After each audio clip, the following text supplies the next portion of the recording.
Hi there, my name is John Green. This is Crash Course World History, and today we're going to talk about the fall of Rome. Mr. Green! Mr. Green! Mr. Green!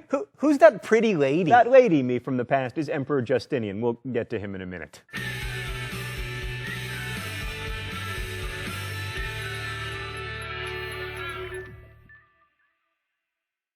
How and when Rome fell remains the subject of considerable historical debate, but today I'm going to argue that Rome didn't really fall until the middle of the 15th century. But first, let me introduce you to the traditional view, barbarians at the gates. My, don't you look traditional. If you want to be really technical about it, the city of Rome was conquered by barbarians in 476 CE. There was a last Roman emperor, Romulus Augustus, who ruled the empire for less than a year before being deposed and sent into exile by Odoacer, who was some kind of barbarian, we don't know for sure. Ostrogoth, Hun, Visigoth, Vandals, they all look the same to the Romans. Rome had been sacked by barbarians before, most notably by Alaric the Visigoth in 410. Is it Alaric or Alaric? The dictionary says Alaric, but the vampire diaries say Alaric, so I'm going to go with Alaric. But anyway, after 476 CE, there was never again a Roman emperor in Rome. Then there's the hipper anti-imperialistic argument. That's nice, but if you really want to go full hipster, you should probably deny that you're being hipster. Right, exactly. Which goes like this. Rome was doomed to fall as soon as it spread outside of Italy because the further the territory is from the capital, the harder it is to govern. Thus, imperialism itself sowed the seeds of destruction in Rome. This was the argument put forth by the Roman historian Tacitus, although he context here on Crash Course. To robbery, slaughter, plunder, they give the lying name of empire.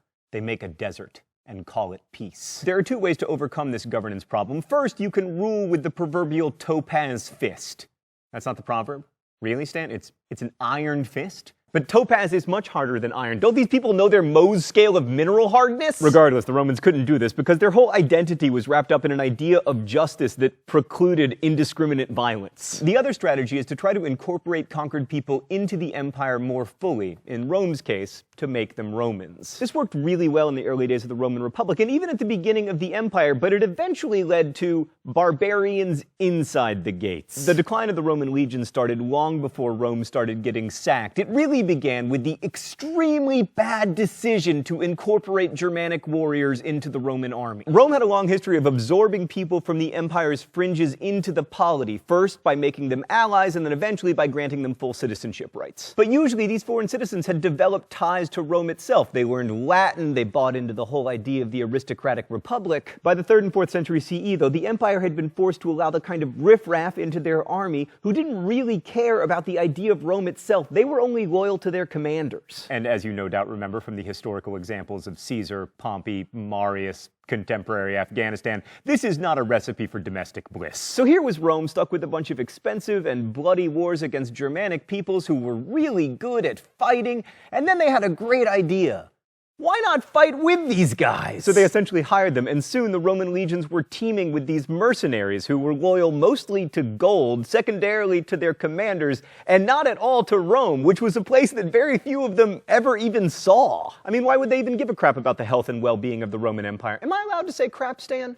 Nice. This was, of course, a recipe for civil war, and that's exactly what happened with general after general after general declaring himself emperor of Rome. So there was very little stability in the West. For instance, between 235 and 284 CE, 41 different people were either emperor or claimed to be emperor. And after the year 200, many of the generals who were powerful enough to proclaim themselves emperors weren't even Roman. In fact, a lot of them didn't speak much Latin. Oddly enough, one of the best symbols of the new face of the Roman Empire was sartorial. Instead of the traditional tunic and toga of the glory days of the Senate, most of the new general emperors adopted that most practical and most barbaric of garments: pants. Oh, which reminds me, it's time for the open letter.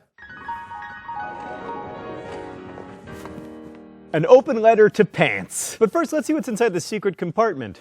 Oh, look, it's Rosie the Riveter, and she's wearing pants! Dear pants, although you eventually became a symbol of patriarchal oppression, in your early days you were worn by both men and women. And in the days of the Roman Republic, they hated you. They thought you were barbarous. They thought that people wearing you was the definition of people lacking civilization. They ventured north, and the wind blew up through their togas, and lo and behold, they adopted pants. And there's a history lesson in that, pants, which is that when people have to choose between civilization and warm genitals, they choose warm genitals. Best wishes, John Green. And now a note from our sponsor. Today's episode of Crash Course is brought to you by the all-new Oldsmobile Byzantium, mixing power and luxury in a way that's never... Really? Oldsmobile isn't a company anymore? And Byzantium is a place? Are you sure? So remember when I said the Roman Empire survived till the 15th century? Well, that was the Eastern Roman Empire, commonly known as the Byzantine Empire, although not by the people who lived in it, who identified themselves as Romans. So while the Western Roman Empire descended into chaos, the eastern half of the empire had its capital in Byzantium, a city on the Bosphorus Strait that Constantine would later rename Constantinople, thereby paving the way for They Might Be Giants' only mainstream hit. Constantine moved his headquarters, and thereby the headquarters of the Roman Empire, to Constantinople in 324 CE. Constantine had lots of reasons to move his capital east. For one thing, he was born in modern-day Croatia. Also, he probably spoke better Greek than Latin. And plus, the eastern provinces were a lot richer than the western provinces, and from a looting perspective, you just want to be closer to where the good warring is. The enemies in the east, like the Persian Parthians and the Persian Sasanians, were real empires, not just bands of warriors. And no matter who you were in world history, if you wanted to make a name for yourself in terms of war, you really needed to be up against the Persians, even if you were the Mongols. Not this time, friends.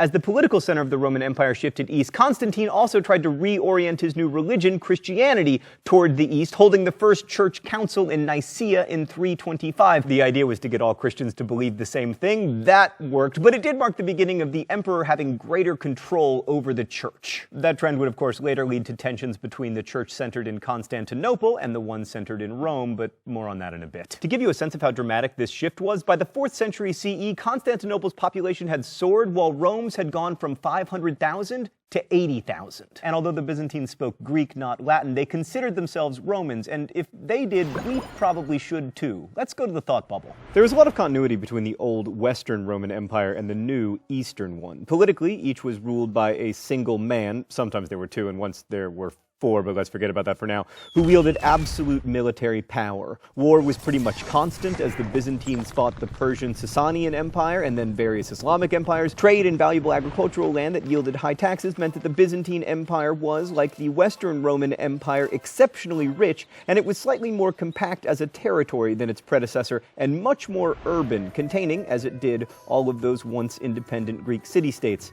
which made it easier to administer. Also, like their Western counterparts, the Byzantines enjoyed spectacle and sport. Chariot races in Constantinople were huge, with thousands turning out at the Hippodrome to cheer on their favorites. Big bets were placed, and there was a huge rivalry, not just about sports, but also about political affiliations between the two main teams, the Blues and the Greens. Thanks for putting us on the Greens, thought bubble. That rivalry was so heated that riots often broke out between them, and in one such riot, an estimated 30,000 people were killed.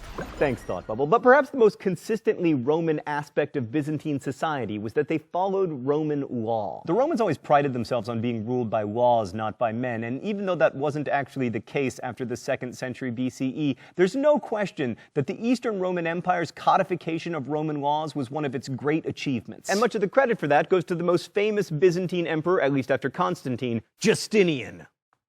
I like your brooch, sir. In 533, Justinian published the Digest, an 800,000-word condensation of 1,528 Latin law books. And to go along with this, he published the Institutes, which was like a curriculum for the Roman law schools that existed all through the empire. Justinian, incidentally, was by far the most awesome of the Byzantine emperors. He was like the David Tennant of doctors. He was born a peasant somewhere in the Balkans and then rose to become emperor in 527. He ruled for almost 30 years, and in addition to codifying Roman law, he did a lot to restore the former glory of the Roman Empire. He took Carthage back, he even took Rome back from the Goths, although not for long. And he's responsible for the building of one of the great churches of all time, which is now a mosque, the Hagia Sophia, or Church of Saint Wisdom. So after one of those sporting riots destroyed the previous church, he built this, which with its soaring domes became a symbol for the wealth and opulence of his empire. The Romans were remarkable builders and engineers, and the Hagia Sophia is no exception. A dome its equal wouldn't be built for another 500 years. But you'd never mistake it for a Roman temple. It doesn't have the austerity or the emphasis on engineering that you see in, for instance, the Colosseum. And this building in many ways functions as a symbol for the ways in which the Eastern Roman Empire was both Roman and not. But maybe the most interesting thing that Justinian ever did was to be married to his controversial theater person of a wife, Theodora.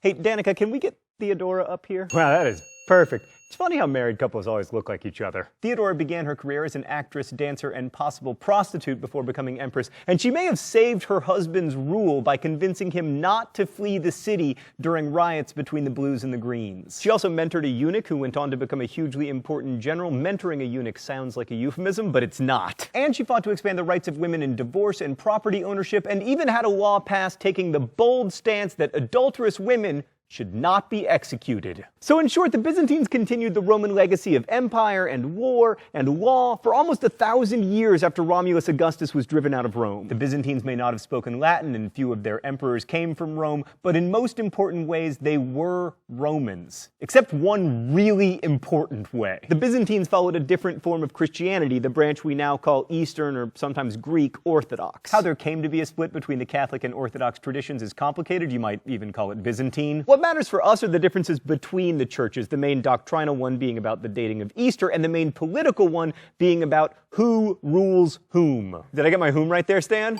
Yes! In the West, there was a pope, and in the East, there was a patriarch. The pope is the head of the Roman Catholic Church. He sort of serves as God's regent on earth, and he doesn't answer to any secular ruler. And ever since the fall of Rome, there has been a lot of tension in Western Europe between popes and kings over who should have the real power. But in the Orthodox Church, they didn't have that problem because the patriarch was always appointed by the emperor. So it was pretty clear who had control over the church, so much that they even had a word for it: Caesaropapism, Caesar over Pope. But the fact that in Rome there was no emperor after 476 meant there was no one to challenge the Pope, which would profoundly shape European history over the next, 1,200 years. So I would argue that in some important ways, the Roman Empire survived for 1,000 years after it left Rome, but in some ways, it still survives today. It survives in our imagination when we think of this as East and this as West. It survives in football rivalries that have their roots in religious conflicts, and it survives in the Justinian Law Code, which continues to be the basis for much of civil law in Europe.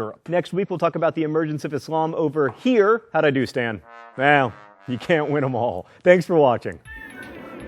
Crash Course is produced and directed by Stan Muller. Our script supervisor is Danica Johnson. The show is written by my high school history teacher, Raoul Meyer, and myself, and our graphics team is Thought Bubble. Last week's phrase of the week was Aristotelian logic. You can guess this week's phrase of the week or suggest new ones in comments, where you can also ask questions that our team of historians will endeavor to answer. Thanks for watching, and as we say in my hometown, don't forget to be awesome.